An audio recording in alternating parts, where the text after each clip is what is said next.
Hi friends, I am Abhishek. Welcome to my YouTube channel the ocean of Shiksha. तो आज हम class 9th का जो इकोनॉमिक्स है एनसीईआरटी, उसका हम चैप्टर 3 डिस्कस करेंगे, जो कि है हमारा प्रॉवर्टी एज अ चैलेंज। इससे पहले ऑलरेडी हमने चैप्टर 1 एंड चैप्टर 2 कंप्लीट कर लिया। उन सब की वीडियो अपलोडेड है प्लेलिस्ट में, से जाकर के आप प्लेलिस्ट एक्सेस करके जाकर के देख सकते हैं। आज की वीडियो स्टार्ट करने से पहले मैं आपको एक छोटी सी इन्फॉर्मेशन दे दूं कि हमारी वीडियो किस सीरीज में चल रही है, यानी कि किस पैटर्न में चल रही है और आगे आपको किस पैटर्न में देखने को मिलेगा। देखिए, एनसीईआरटी के साथ में इसी के पैरेलल में एक और बुक कवर की जा रही है, जो कि स्टैंडर्ड बुक है पॉलिटी की, एम लक्ष्मीकांत के साथ हम एनसीईआरटी डिस्कस कर रहे हैं। एम लक्ष्मीकांत जो कि इंडियन पॉलिटी की बुक है, उसको डिस्कस कर रहे हैं, जिसमें भी तक हमने एम लक्ष्मीकांत का जो 4th पार्ट है उसका चैप्टर 32 स्टेट ऑफ यानी कि स्टेट काउंसिल मिनिस्टर हमने भी रिसेंटली कल कंप्लीट किया। आज हम चैप्टर 3 डिस्कस करेंगे। ये भी हमारा 2 पार्ट में डिवाइडेड रहेगा। शॉर्ट्स मतलब वीडियो की लेंथ ज्यादा नहीं रखेंगे, 15 से 20 मिनट की एक लैंग्वेज यानी कि एक लेक्चर का आपको वीडियो देखने को मिलेगा और दूसरे लेक्चर में हम चैप्टर को कंप्लीट कर लेंगे, जो कि हमारा प्रॉवर्टी एज अ चैलेंज। देखिए, जब एक चैप्टर कंप्लीट हो जाता है तब इसके बाद हम, जैसे कि एम लक्ष्मीकांत का जब हमने चैप्टर 32 कंप्लीट कर लिया, तब हम चैप्टर 3 डिस्कस कर रहे हैं एनसीईआरटी इकोनॉमिक्स क्लास 9th का। जब चैप्टर 3 कंप्लीट हो जाएगा तब आपको चैप्टर एम लक्ष्मीकांत का चैप्टर हम 33 डिस्कस करेंगे। इस तरीके से पैरेलल में 2 बुक हम कंप्लीट कर रहे हैं। ऑलरेडी क्लास 6 से लेकर के क्लास 12 की जो पॉलिटिकल साइंस है एनसीईआरटी की, वो कंप्लीट की जा चुकी है। प्लेलिस्ट में आप जा करके वो सारी वीडियो दे सकते हैं, यानी कि सारे लेक्चर्स प्लेलिस्ट पे अपलोडेड है। आप प्लेलिस्ट एक्सेस करके देख सकते हैं। इन सब का लिंक मैं आपको डिस्क्रिप्शन में भी दे दूंगा, या आप डायरेक्ट चैनल पे भी क्लिक करके जितनी भी जो प्लेलिस्ट है वो आप एक्सेस कर सकते हो। उसके बाद बात करते हैं, आपको एक करंट अफेयर की भी वीडियो नजर आएगी, जिसमें हम मेनली जो इंपॉर्टेंट न्यूज होते हैं एग्जाम पॉइंट ऑफ व्यू से उसको डिस्कस करते हैं, जिसमें हम national, international, banking, defence, science and technology, environment, जो भी आपके एग्जाम पॉइंट ऑफ व्यू से इंपॉर्टेंट हो जाता है वो करंट अफेयर को भी हम डिस्कस करते हैं। अब बात करते हैं ये वीडियो किन के लिए बेनिफिशियल रहेगी, चाहे वो किसी भी गवर्नमेंट प्रिपरेशंस की प्रिपरेशंस कर रहे हो, या कोई भी जो स्कूल के जो स्टूडेंट्स हैं जो क्लास 9th में, उनके लिए भी काफ़ी ज़्यादा बेनिफिशियल रहेगी। अब वैसे भी पेपर से स्टार्ट होने वाले, तो एक रिविजन की तरह भी आप ये वीडियो देख सकते हो। तो चलिए स्टार्ट करते हैं। देखिए, आज की वीडियो में हम क्या क्या डिस्कस करेंगे। सबसे पहले हम इंट्रोडक्शन के बारे में डिस्कस करेंगे कि प्रॉपर्टी है क्या, क्यों हमारे सोसाइटी के लिए प्रॉपर्टी एक चैलेंज की तरीके से। देखिए, अगर हम प्रॉपर्टी की बात करें तो हर एक नेशंस में आपको कहीं ना कहीं प्रॉपर्टी देखने को मिलेगा, गरीबी देखने को मिलेगा। चाहे आप यूएसए की बात कर लीजिए, ब्रिटेन की बात कर लीजिए, स्विट्जरलैंड की बात कर लीजिए, सिंगापुर की, या आप अपनी कंट्री भारत की बात कर लीजिए, पाकिस्तान की बात कर लीजिए। पाकिस्तान में तो कुछ ज़्यादा ही आपको प्रॉपर्टी ज़्यादा ही देखने को मिलेगा, उसकी तो बात ही अलग है। फिर आप श्रीलंका की, मतलब वर्ल्ड में जितने भी जो देश हैं, कहीं ना कहीं आपको एक प्रॉपर्टी आपको देखने को मिलेगा ही मिलेगा। तो प्रॉपर्टी किसी भी नेशंस के लिए एक बहुत बड़ा चैलेंज है। तो बेसिकली हम उसके बारे में समझेंगे। 9th क्लास से आपकी इकोनॉमिक स्टार्ट हो जाती है, तो हम ये सब एक नॉर्मल पॉइंट ऑफ व्यू से डिस्कस करेंगे। जैसे जैसे आपकी स्टैंडर्ड बढ़ती जाएगी, तो यहाँ पे जो पॉइंट्स हैं, ये सारी डिटेल्स आप एक चैप्टर के फॉर्म में फिर पढ़ोगे।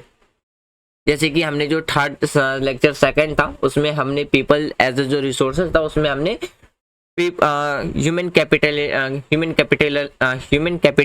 या हम कैपिटल फॉर्मेशंस के बारे में हमने डिस्कस किया था। वो आपको 12th क्लास में बकायदा एक चैप्टर देखने को मिलेगा। यहाँ पे हमने टॉपिक में डिस्कस किया था, 12th क्लास में आपको पूरा एक चैप्टर के फॉर्म में आपको पढ़ना पड़ेगा। तो यहाँ से ही क्या है, 9th स्टैंडर्ड से आपकी एक एसएसटी में सोशल साइंस में एक नया सब्जेक्ट ऐड हो जाता है, इकोनॉमिक, जिसे हम अर्थशास्त्र भी कहते हैं। यहाँ से एक क्वेश्चन पूछूंगा मैं, अर्थशास्त्र और अर्थव्यवस्था में क्या डिफरेंस है, यानी कि इकोनॉमिक्स और इकोनॉमी में क्या डिफरेंस है, वो आपको कमेंट बॉक्स में बताना है। तो देखिए, सबसे पहले हम इंट्रोडक्शन के बारे में बात करेंगे, प्रॉपर्टी किस तरीके से एक चैलेंज के फॉर्म में है। फिर हम 2 टाइपिकल जो कॉजेज हैं प्रॉपर्टी के, उसके बारे में हम डिस्कस करेंगे। फिर बात करते हैं प्रॉपर्टी जो हमें सोशल साइंटिस्ट के द्वारा जो प्रॉपर्टी को दिखाया गया, उसके बारे में। प्रॉपर्टी लाइन किसे कहते हैं, प्रॉपर्टी एस्टिमेट यानी कि गरीबी का जो अनुमान है, उसके बारे में डिस्कस करेंगे। फिर जो कमजोर ग्रुप्स हैं सोसाइटी के अंदर, उसके बारे में डिस्कस करेंगे। इंटर स्टेट डिस्पैरिटीज यानी कि जो अंतरराज्य असमानताएं हैं, उसके बारे में डिस्कस करेंगे। ग्लोबल प्रॉपर्टी जो सिनेरियो है उसके बारे में डिस्कस करेंगे, काउजेज ऑफ पॉवर्टी के बारे में डिस्कस करेंगे, एंटी पॉवर्टी जो मेजर्स है यानी कि गरीबी विरोध जो उपाय है उसके बारे में हम डिस्कस करेंगे, और चैलेंज अहेड यानी कि चुनौती के आगे के बारे में हम क्या है डिस्कस करेंगे। देखिए ये सारे जो टॉपिक्स हैं हम इसको लेक्चर में डिवाइड करके डिस्कस करेंगे। तो चलिए अब स्टार्ट करते हैं हम अपना आज का डिस्कशन। सबसे पहले समझते हैं इंट्रोडक्शंस के बारे में। देखिए सबसे पहले मैं बता दूं इस चैप्टर में हम जो डिस्कस करेंगे पॉवर्टी के बारे में ही डिस्कस करेंगे। तो देखिए अगर हम अपने आसपास देखें तो हमें अपने चारों तरफ क्या है आपको पॉवर्टी देखने को मिलेगा।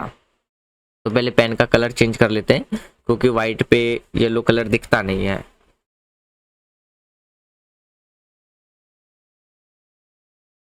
देखिए सबसे पहले मैंने बताया भी आपको कि जो गरीबी है हम उसे अपने सोसाइटी के चारों तरफ क्या है देख सकते हैं। अगर हम गरीबी की बात करते हैं तो ऐसे लोगों की डिफाइन करते हैं जो अपनी जो बेसिक रिक्वायरमेंट है उसको भी जब वो फुलफिल नहीं कर पाते हैं तो उसे हम एक कैटेगरी में रखते हैं जिसे कहते हैं पॉवर्टी। चाहे आप लैंडलेस लेबर की बात कर लीजिए, चाहे एक ऐसा लेबर जिसके पास ज़मीन नहीं है, या हम बात करते हैं ऐसे लोग जो कि काफ़ी ज़्यादा क्राउडेड एरियाज़ में रहते हैं जहाँ पे लिमिट से ज़्यादा भीड़ भाड़ वाले इलाके सिटीज़ में रहते हैं, या बात करते हैं जो डेली वेजेस हैं वर्कर के, या हम चाइल्ड वर्कर की बात करते हैं तो इन सब की जो डेली वेजेस आपको बहुत ज़्यादा कम देखने को मिलेगा। या चाइल्ड वर्कर्स की बात करते हैं तो ये सारी चीज़ें क्या है कहीं ना कहीं आपको ये पॉवर्टी में ही देखने को मिलेगा। देखिए अकॉर्डिंग टू फैक्ट्स की बात करते हैं तो इंडिया क्या है, इंडिया के अंदर हर 4 आदमी में से आपको 1 आदमी गरीब नजर आएगा। ये फैक्ट की बात है। तो अगर हम देखिए ये तो इंट्रोडक्शन था, ओवरव्यू था चैप्टर का। सबसे पहले हम बात करते हैं गरीबी के बारे में, गरीबी को कैसे डिफाइन किया जाए। देखिए अगर हम गरीबी की बात करते हैं जिसे हम पॉवर्टी भी कहते हैं, तो या आप अगर हिंदी में बात करो तो उसे जिसे हम निर्धनता भी कहते हैं। तो देखिए गरीबी से मतलब है या पॉवर्टी से मतलब है कि जो जीवन के लिए जो बेसिक रिक्वायरमेंट है, या जिसे हम बेसिक रिक्वायरमेंट जो हम कंज्यूम करते हैं, जो भी हमारी बेसिक आवश्यकता है उसको जब हम प्राप्त नहीं कर पाते हैं, उसको अचीव नहीं कर पाते हैं तो उसे हम कहते हैं पॉवर्टी, यानी कि जिसे हम गरीबी कहते हैं या आप निर्धनता भी कह सकते हो। देखिए देखो अगर हम बात करें कि गरीबी या हम आमदनी, गरीबी को जो हम नापते हैं 2 बेसिकली नापते हैं। एक होता है हमारी इनकम के बेस पे और दूसरा आपको देखने को मिलेगा कि उनकी जो सामान्य ज़रूरतें हैं को वो पूरा कर पा रहे हैं या नहीं। या देखिए अगर हम बात करते हैं इनकम इतनी कम होती है, यानी कि अगर हम पॉवर्टी में बात करें तो जो इनकम है, इनकम की बात करें वो इतनी कम होती है कि जो भी बेसिक रिक्वायरमेंट वो पूरी नहीं हो पाती है। अगर हम अपनी कंट्री में निर्धनता की बात करें यानी कि पॉवर्टी की बात करें तो आपको हर चौथे में से 1% आपको क्या है गरीब ही नजर आएगा। तो देखिए अगर हम वर्ल्ड बैंक की बात करते हैं तो वर्ल्ड बैंक के डाटा के अनुसार दुनिया में जो सबसे ज़्यादा अधिक गरीब है वो कहाँ पे है, तो हमारी कंट्री में। देखिए ये मैं नहीं कह रहा हूँ, ये वर्ल्ड बैंक कह रहा है, इसके द्वारा कहा जा रहा है वर्ल्ड बैंक, ये WB के द्वारा, वर्ल्ड बैंक के द्वारा कहा जा रहा है कि दुनिया में अगर सबसे ज़्यादा गरीबी है तो वो आपको कहाँ पे, तो भारत में देखने को मिलेगी। आज के टाइम पे अगर आप देखो तो हमारा ही देश भारत क्या है तेजी से डेवलपमेंट की तरफ बढ़ता जा रहा है, और वो उम्मीद करते हैं, दुआ करते हैं कि हमारा देश ऐसे ही आगे तरक्की पे बढ़ता चला जाए। देखिए बात करते हैं कि जो हमारी कंट्री में जो गरीबी है, पॉवर्टी है, उसको 2 टिपिकल केसेस में डिवाइडेड किया गया है। पहला आपको देखने को मिलेगा एक अर्बन यानी कि अर्बन पॉवर्टी, और दूसरा देखने को मिलेगा रूरल पॉवर्टी। तो कितने में 2, पहला है, या आप पहले इसको अर्बन कर लो, अर्बन पॉवर्टी,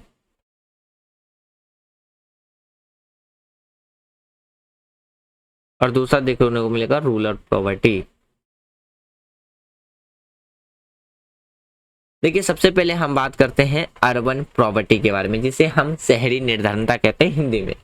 देखिए जो हमारा अर्बन पॉवर्टी से मतलब है जहाँ पे जैसे कि जो रिक्शा चलाने वाला होता है, मोची या फेरी लगाने वाला, जो आपको ठेले सब पे सामान बेचते हुए नजर आएंगे, या जिनकी जो लेबर चार्जेस है वो काफ़ी ज़्यादा कम देखने को मिलेगा। तो ऐसे लोगों को जो कि अपनी डेली की जो रिक्वायरमेंट है उसको फुलफिल नहीं कर पाते हैं, वे अक्सर क्या है आपको या तो झुग्गी झोपड़ी में मिलेंगे या बस्ती में रहते हुए मिलेंगे, उसे हम कहते हैं अर्बन पॉवर्टी। फिर बात करते हैं, अगर हम रूरल प्रॉपर्टी की बात करते हैं तो जिसमें कि जो लैंडलेस लेबर हैं या जो लैंडलेस फार्मर्स हैं, या हम बात करते हैं जो लेबर्स हैं जो खेत में काम करते हैं, तो या हम बात करते हैं जो स्मॉल लेवल पे जो फार्मर्स होते हैं उनको हम क्या करते हैं रूरल एरियाज की प्रॉपर्टी में काउंट करते हैं। अब देखो अगर हम बात करें यहाँ पे भी आपको यही चीज देखने को मिल जाएगा, poverty means hunger lack of shelter, यानी कि जो गरीबी है उसका मतलब है हंगर मतलब कि भूख, और लैक ऑफ शेल्टर का मतलब है उनको रहने के लिए जगह। या हम उसके बाद है लैक ऑफ क्लीन वाटर, यानी कि जब लोगों को पीने के लिए क्लीन वाटर नहीं मिलता है, और सैनिटाइजेशन फैसिलिटी से मतलब है हमारा प्रॉपर्टी का। तो प्रॉपर्टी की अगर आपको डेफिनेशंस वेरी शॉर्ट में आता है लिखने के लिए या पूछा जाता है, मैं यहाँ पे स्कूल के स्टूडेंट के पॉइंट ऑफ व्यू से बता रहा हूँ कि यदि 2 नंबर में या आपसे वेरी शॉर्ट टाइप क्वेश्चन में पूछा जाता है कि what do you mean by property, तो आप लिख सकते हो कि property means hunger and lack of shelter, lack of clean water and sanitization facility, lack of regular job at a minimum decent level. तो ये चीज इस तरीके से आप डिफाइन कर सकते हो प्रॉपर्टी को। फिर बात करते हैं कि हर एक कंट्री में जो अलग अलग चैलेंजेस है, तो उसमें से एक प्रॉपर्टी भी सबसे बड़ा चैलेंज देखने को मिलेगा एक इंडिपेंडेंट नेशंस में। यहाँ पे मेनली हम अपनी कंट्री की बात कर रहे हैं, तो हमारी कंट्री में आज़ादी के बाद जो एक सबसे बड़ा चैलेंज था वो था प्रॉपर्टी का। अब देखिए यहाँ से आप अगर क्लास 12 का एक छोटा सा पॉइंट बता देता हूँ, जब आप क्लास 12 की जो बुक है इंडियन पॉलिटिक्स सिंस इंडिपेंडेंस, उसका जो पहला ही चैप्टर है कि challenges of the Nations build, class 12 की पॉलिटिकल साइंस का पहला चैप्टर, उसमें हम पढ़ेंगे, आप पढ़ोगे यदि आप कभी आर्ट्स लोगे पॉलिटिकल साइंस, तो उसमें आपको ये पहले ही चैप्टर में पढ़ोगे कि जब हमारा देश आज़ाद हुआ था तो हमारे देश के पास 3 चैलेंजेस थे। पहला था प्रॉपर्टी दूर करने का, दूसरा था डेवलपमेंट का, यानी कि आप ऐसे कह सकते हो जो पहला चैलेंज था वो एक सक्सेसफुली डेमोक्रेसी स्टैब्लिश करने का, क्योंकि उस टाइम पे हमारी कंट्री की लिटरेसी रेट काफी ज्यादा कम थी, तो और वोटिंग लिस्ट तैयार करना था, तो इसके रिगार्डिंग में डेमोक्रेसी स्टैब्लिश करना भी एक चैलेंज था। दूसरा था कि हम अपनी कंट्री को कैसे यूनाइट कर सकते हैं, क्योंकि उस टाइम जब हमें 15 अगस्त 1947 को जब इंडिपेंडेंस मिला, तो उसके साथ साथ में क्या है, एक तो इंडिया और पाकिस्तान का पार्टीशन हो गया, और 565 प्रिंसली स्टेट थे उनको ये राइट्स दे दिया गया था ब्रिटिश के द्वारा, वो तो चाहे इंडिया में मिल जाए या पाकिस्तान में मिल जाए या अलग अपना नेशंस बना ले। तो इन 565 प्रिंसली स्टेट प्रोविंस को यूनाइट करके एक अखंड भारत का निर्माण करना, ये भी हमारे लिए एक चैलेंज था। इसके बाद था डेमोक्रेसी स्टैब्लिश करने का, और तीसरा चैलेंज था डेवलपमेंट का। लीजिए डेवलपमेंट का, तो डेवलपमेंट क्यों एक चैलेंज था, क्योंकि उस टाइम पे हमारी कंट्री में जो प्रॉपर्टी थी वो काफी ज्यादा थी, तो इसलिए कहा जाता है कि जब हमारा देश आजाद हुआ तो प्रॉपर्टी एक बहुत बड़ा चैलेंज था हमारे देश के लिए।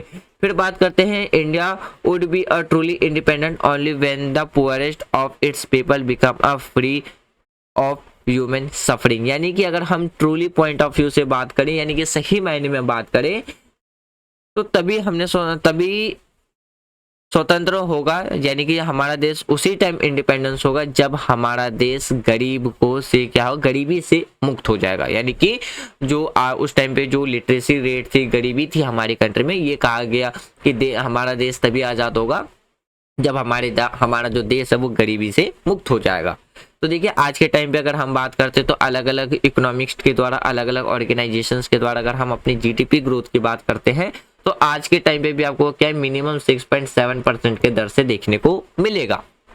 आज के टाइम पे हम दुनिया की चौथी पांचवी सबसे लार्जेस्ट इकोनॉमी के फॉर्म में है, यानी कि दुनिया की जो 5वीं सबसे बड़ी अर्थव्यवस्था है वो हमारे देश की है। जीडीपी की बात कर ले तो उसमें भी हमारा देश काफी ज्यादा आगे ग्रो कर रहा है। तो यानी कि आने वाला जो टाइम रहेगा वो हमारी कंट्री के लिए क्या रहने वाला है, एक गोल्डन टाइम रहने वाला है। तो आज के टाइम पे आप क्या करें, हमारी कंट्री धीरे धीरे क्या है ग्रोथ की ओर जा रही है। और ये कंडीशंस कब बताई जा रही है, जब हमारा देश क्या है आजाद हुआ था।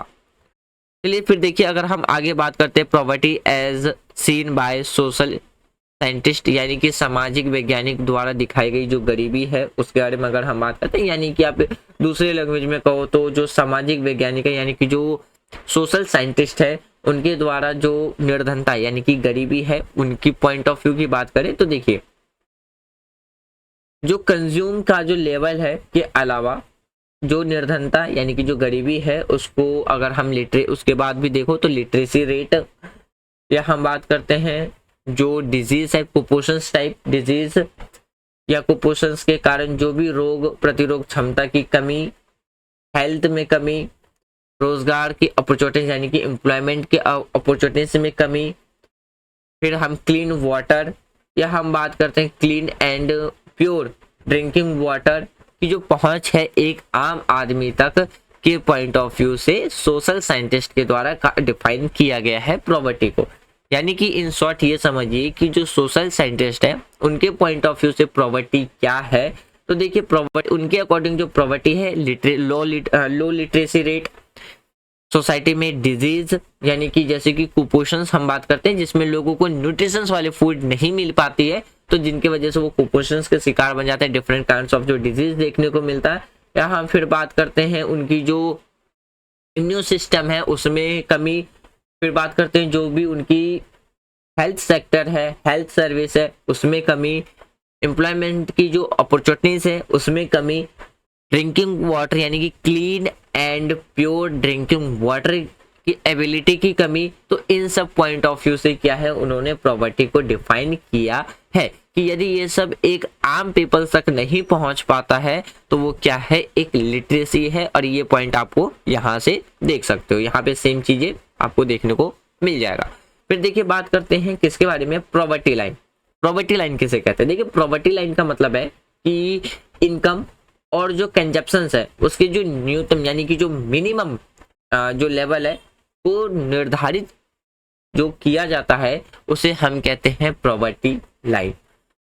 देखिए poverty line is the method to measure poverty based on income and consumptions level. तो यहां से अगर आपसे वेरी शॉर्ट में पूछता है डिफाइन पॉवर्टी लाइन,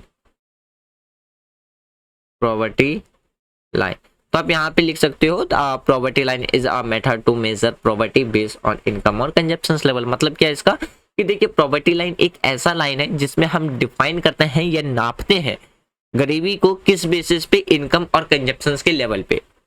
देखिए फिर बात करते हैं जो पॉवर्टी है हमारी कंट्री में, जो पॉवर्टी रेखा है जो डिफाइन के मेजर किया जाता है दो तरीकों से किया जाता है, एक है कैलोरीज के बेसिस पे और दूसरा है इनकम के बेसिस पे।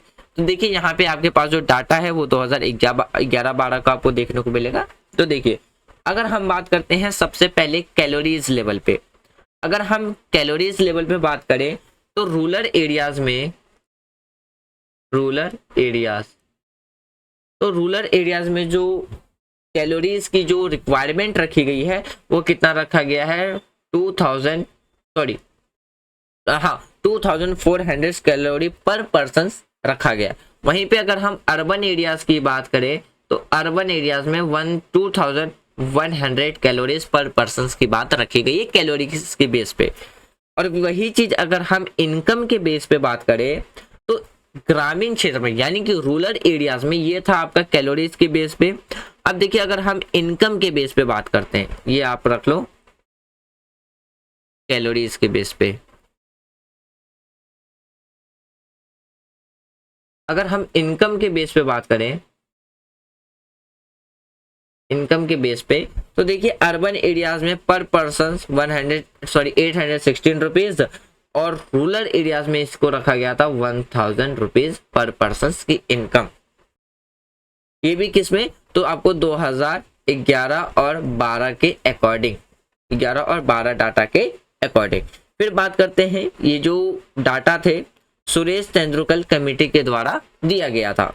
फिर बात करते हैं इसके बाद गरीबी का जो मूल्यांकन था मेजर्स करने के लिए सी रंगाराजन के रिप्रेजेंटेशंस के अंदर, लीडरशिप्स के अंदर एक और कमेटी बनाई गई थी जिसने अपनी रिपोर्ट जून 2014 में यानी कि 2014 में पेश किया था। इसके अंतर्गत जो रूरल एरिया था, रूरल एरिया, तो इसमें इनकम कितना रखा गया था,